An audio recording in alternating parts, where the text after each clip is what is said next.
ਸਲਾਮ ਨਮਸਤੇ ਸਤਿ ਸ੍ਰੀ ਅਕਾਲ। ਕੀ ਹਾਲ ਹੈ ਪਿਆਰਿਓ? ਉਮੀਦ ਠੀਕ ਹੋਵੋਗੇ। ਚਲੀਏ ਫਿਰ ਅੱਜ ਦੀ ਸੈਰ 'ਤੇ ਚਲੀਏ, ਆ ਜਾਓ ਮੇਰੇ ਨਾਲ।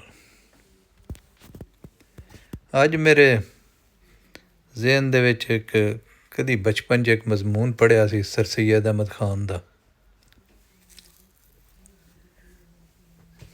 ਅਤੇ ਇੱਕ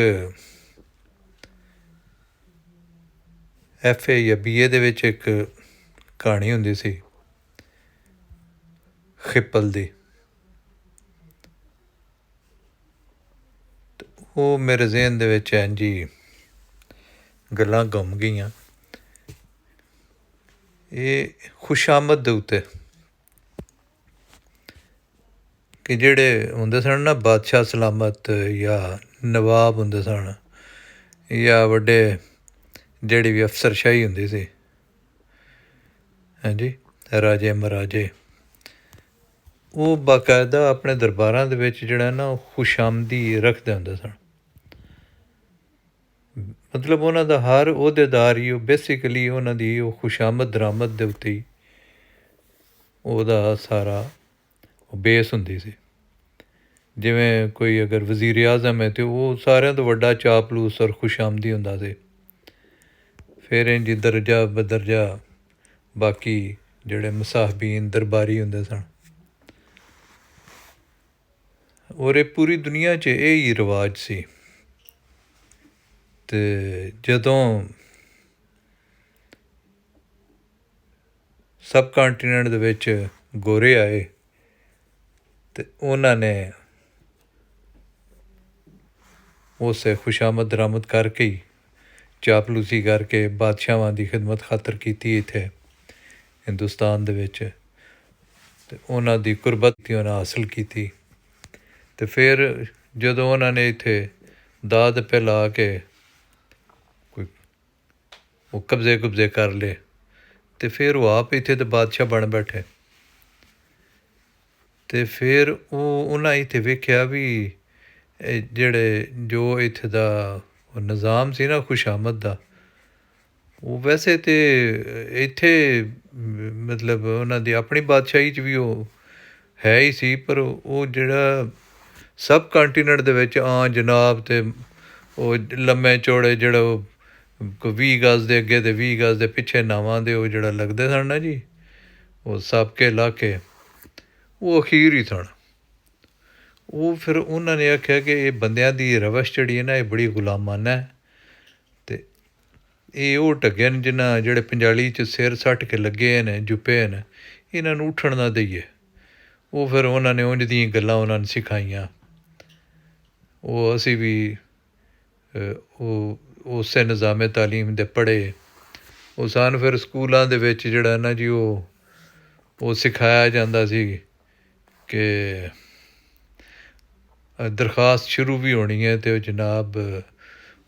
ਜਨਾਬ ਆਲੀ ਤੋਂ ਸ਼ੁਰੂ ਹੋਣੀ ਹੈ, ਹਾਂਜੀ, ਆਈ ਬੈਕ ਟੂ ਸਟੇਟ।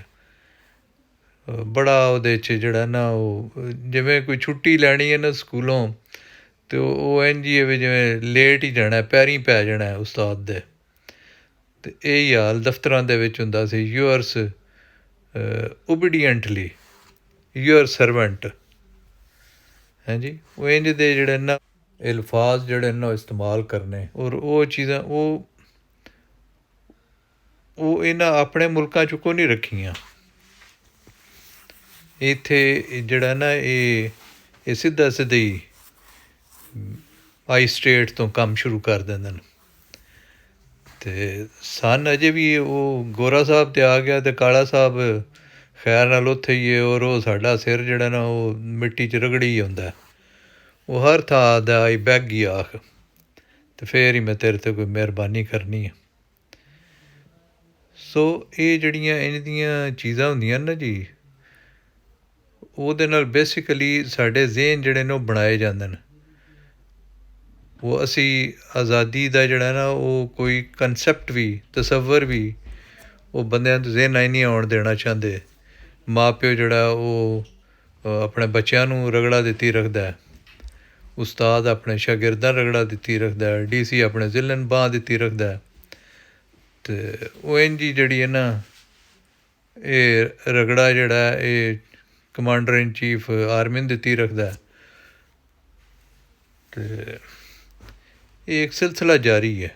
ਉਹ ਆਖਦੇ ਕਿ ਜਿਸ ਜਿਹੜਾ ਉਹ ਇੱਕ ਨਜ਼ਮ ਹੁੰਦੀ ਸੀ ਪੰਜਾਬੀ ਦੀ, ਚੱਸੀ ਗਾਲਬਨ ਉਹਦਾ ਸਰਨਾਮਾ, ਅਤੇ ਉਹਦੇ 'ਚ ਉਹ ਇੱਕ ਪੁੱਤਰ ਜਿਹੜਾ ਨਾ ਉਹ ਕੋਈ ਬਾਗੀ ਦੀਆਂ ਗੱਲਾਂ ਕਰਦਾ। ਉਹ ਆਖਦਾ ਕਿ ਅੱਬਾ ਜੀ ਅਸੀਂ ਸਾਰੀ ਉਮਰ ਇਹਨਾਂ ਚੌਧਰੀਆਂ ਦੇ ਜਿਹੜੇ ਨਾ ਉਹ ਧੱਕੇ ਹੀ ਖਾਣੇ ਨੇ, DCਆਂ ਅਤੇ SPਆਂ ਅਤੇ ਥਾਣੇਦਾਰਾਂ ਦੇ ਲਿੱਤਰ ਹੀ ਖਾਣੇ ਨੇ, ਅਤੇ ਅਸੀਂ ਕਿਉਂ ਨਹੀਂ ਅੱਗੇ ਵੱਧ ਸਕਦੇ ਅਤੇ ਅਸੀਂ ਕਿਉਂ ਨਹੀਂ ਤਰੱਕੀ ਕਰ ਸਕਦੇ?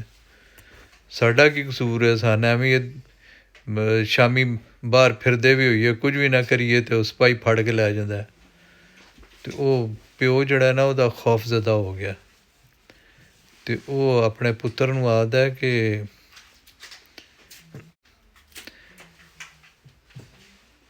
ਜਿਹਦਾ ਮਤਲਬ ਕੋਈ ਸ਼ੇਰ ਮੈਨੂੰ ਕੋਈ ਜਿਹੜੇ ਯਾਦ ਹੁੰਦੇ ਨੇ ਉਹ ਇੰਝ ਦਿਨ ਕਿ ਉਹ ਕਹਿੰਦਾ ਕਿ ਜਿਹੜਾ ਡੱਗਾ ਮੁੱਢੋਂ ਲਾਈ ਵਗਦਾ ਆਇਆ ਵਗਦਾ ਰਾਸੀ, ਸਿਰ ਕਦੀ ਨਾ ਚੈਸੀ, ਮੇਰਿਆ ਪੁੱਤਰਾ ਇਹ ਹੋਰਵੇਂ ਜਿਹੀਆਂ ਗੱਲਾਂ ਤੈਨੂੰ ਕਹਿ ਸਿਖਾਈਆਂ।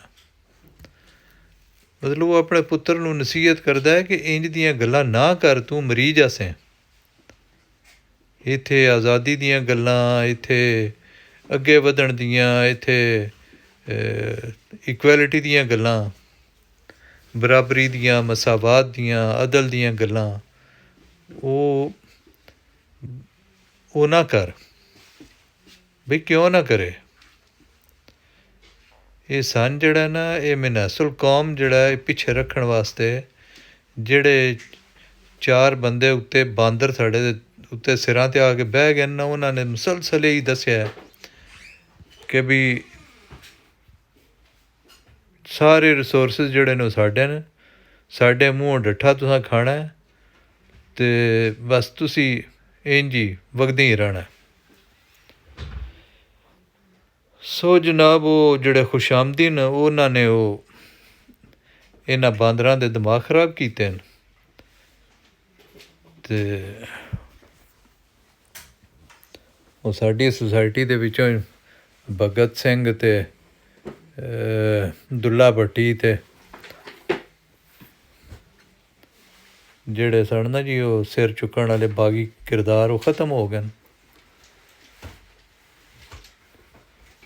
ਅਤੇ ਜ਼ਾਲਮ ਜਿਹੜਾ ਉਹ ਆਪਣਾ ਮੌਜਾਂ ਲੱਗਿਆ ਕਰਨ। ਖੁਸ਼ਾਮਦ ਮੁੱਕਣੀ ਹੈ ਅਤੇ ਆਜ਼ਾਦੀ ਆਉਣੀ ਹੈ, ਅਤੇ ਜਿਹੜੇ ਕਰਤਾ ਧਰਤਾ ਨੇ ਉਹਨਾਂ ਨੂੰ ਵੀ ਸੋਚਣਾ ਚਾਹੀਦਾ। ਉਹ ਜਿਉਂ ਹੀ ਉਹਨਾਂ ਦੀ ਉਹ ਹਕੂਮਤ ਇਖਤਿਆਰ ਇਕਤਦਾਰ ਖ਼ਤਮ ਹੁੰਦਾ ਅਤੇ ਉਹਨਾਂ ਦੇ ਉਹ ਜਿਹੜੀ ਸਾਰੀਆਂ ਸੈਂਸਸ ਜਿਹੜੀਆਂ ਨਾ ਬਹਾਲ ਹੋ ਜਾਂਦੀਆਂ ਨੇ। ਉਹ ਜਦੋਂ ਤੱਕ ਕੁਰਸੀ 'ਤੇ ਹੁੰਦੇ ਨੇ ਉਹ ਉਹਨਾਂ ਨੂੰ ਵੀ ਸਿਵਾਏ ਖੁਸ਼ਾਮਦੀਆਂ ਦੇ ਕਿਸੇ ਦੀ ਗੱਲ ਨਹੀਂ ਸੁਣਾਈ ਦਿੰਦੀ। ਉਹ ਸਿਰਫ ਉਹਨਾਂ ਨੂੰ ਆਪਣੇ ਮਤਲਬ ਦੀ ਗੱਲ ਸੁਣਾਈ ਦਿੰਦੀ ਹੈ, ਬਾਕੀ ਸਾਰੀਆਂ ਉਹਨਾਂ ਦੀਆਂ ਹਿੱਸਾਂ ਸੈਂਸਸ ਜਿਹੜੀਆਂ ਨਾ ਮੁਰਦਾ ਹੋ ਜਾਂਦੀਆਂ ਨੇ। ਅਤੇ ਉਹਨਾਂ ਨੂੰ ਚਾਹੀਦਾ ਹੈ ਕਿ ਉਹ ਆਪਣੀ ਉਹਨਾਂ ਸਾਰੀਆਂ ਸੈਂਸਸ ਨੂੰ ਬਰਕਰਾਰ ਰੱਖਣ ਅਤੇ ਉਹ ਸਮਝਣ ਕਿ ਇਹ ਸਾਡਾ ਮੁਲਕ ਹੈ, ਸਾਡੀ ਕੌਮ ਹੈ ਅਤੇ ਸਾਡੀ ਸਾਰਿਆਂ ਦੀ ਇੱਜ਼ਤ ਸਾਂਝੀ ਹੈ, ਅਤੇ ਫਿਰ ਗੱਲ ਬਣਨੀ ਹੈ, ਫਿਰ ਇੱਕ ਕੌਮ ਬਣਨੀ ਹੈ। ਅੱਜ ਮੌਸਮ ਦੇ 2 ਅੰਗ ਤੁਹਾਨੂੰ ਖਾਏ ਨੇ ਜੀ, ਇੱਕ ਥੋੜ੍ਹੇ ਬੱਦਲਾਂ ਵਾਲਾ ਅਤੇ ਇੱਕ ਜ਼ਿਆਦਾ ਬੱਦਲਾਂ ਵਾਲਾ, ਅਤੇ ਹੁਣ ਹਲਕੀ ਫੁਲਕੀ ਬਾਰਿਸ਼ ਵੀ ਹੋ ਹੀ ਜਾਂਦੀ ਹੈ। ਪਾਕਿਸਤਾਨ ਇੰਡੀਆ ਵਿੱਚ ਤਾਂ ਮੇਰੇ ਖਿਆਲ ਹੁਣ ਮੌਸਮ ਕੁਝ ਵੱਲ ਹੋ ਗਿਆ, ਜਿਹੜੀ ਉਹ ਸ਼ਿੱਦਤ ਹੀ ਨਾ ਠੰਡ ਦੀ ਉਹ ਖ਼ਤਮ ਹੋ ਗਈ ਹੈ। ਹੋਰ ਸੁਣਾਓ? ਅਤੇ ਜੇ ਤੁਸੀਂ ਭਾਈ ਕਿਸੇ ਅਹੁਦੇ 'ਤੇ ਬੈਠੇ ਹੋ ਅਤੇ ਕੋਸ਼ਿਸ਼ ਕਰੋ ਅਦਲ ਇਨਸਾਫ ਕਰੋ, ਆਪਣੀ ਡਿਊਟੀ ਜਿਹੜੀ ਉਹ ਕਰਕੇ ਹੱਕ ਹਲਾਲ ਦਿਖਾਓ, ਅਤੇ ਜਿਹੜਾ ਲੋਕਾਂ ਦਾ ਡਿਊ ਬਣਦਾ ਉਹਨਾਂ ਨੂੰ ਦਿਓ। ਉਹਨਾਂ ਨੂੰ ਜਿਹੜੀ ਜਿਹੜਾ ਤੁਹਾਡਾ ਫਰਜ਼ ਹੈ ਉਹਨੂੰ ਤੁਸੀਂ ਆਪਣਾ ਫਰਜ਼ ਸਮਝ ਕੇ ਅਦਾ ਕਰੋ ਅਤੇ ਉਹਦੇ ਬਦਲੇ ਵਿੱਚ ਉਹਨਾਂ ਦੇ ਕੋਲੋਂ ਖੁਸ਼ਾਮਦ ਅਤੇ ਤਰਲਿਆਂ ਦੀ ਤਵੱਕੋ ਨਾ ਰੱਖਿਆ ਕਰੋ ਅਤੇ ਨਾ ਖਲਕੇ ਖੁਦਾ ਨੂੰ ਤੰਗ ਕਰੋ। ਇਹ ਬੜੀ ਵੱਡੀ ਨੇਕੀ ਜੇ ਅਤੇ ਇਹਦੇ ਨਾਲ ਹੀ ਤੁਹਾਡੀ ਇੱਜ਼ਤ ਹੋਣੀ ਹੈ।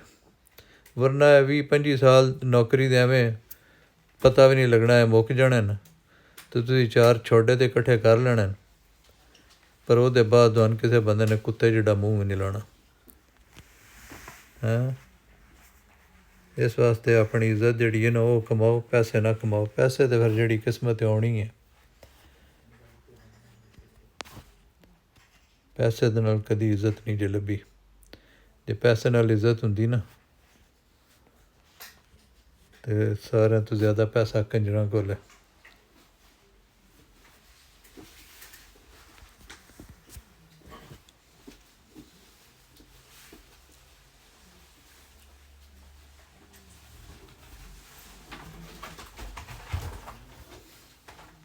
ਹੋਰ ਕੋਈ ਗੱਪਸ਼ਪ ਸੁਣਾਓ, ਕੋਈ ਗੱਲ ਪੁੱਛਣੀ ਹੋਏ ਤਾਂ ਜਨਾਬ ਕੋਈ ਕਮੈਂਟ ਦਿਆ ਕਰੋ, ਕੋਈ ਇੰਟਰੈਕਟ ਕਰਿਆ ਕਰੋ ਮੇਰੇ ਨਾਲ। ਰਾਜ਼ੀ ਰਵੋ, ਖੁਸ਼ ਰਵੋ ਅਤੇ ਆਪਣਾ ਅਤੇ ਆਪਣੇ ਦੁਆਲੇ ਸਾਰਿਆਂ ਦਾ ਖਿਆਲ ਰੱਖੋ। ਮਿਲਦੇ ਹਾਂ ਫਿਰ ਅਗਲੇ ਵਲਾਗ ਦੇ ਵਿੱਚ। ਰੱਬ ਰਾਖਾ।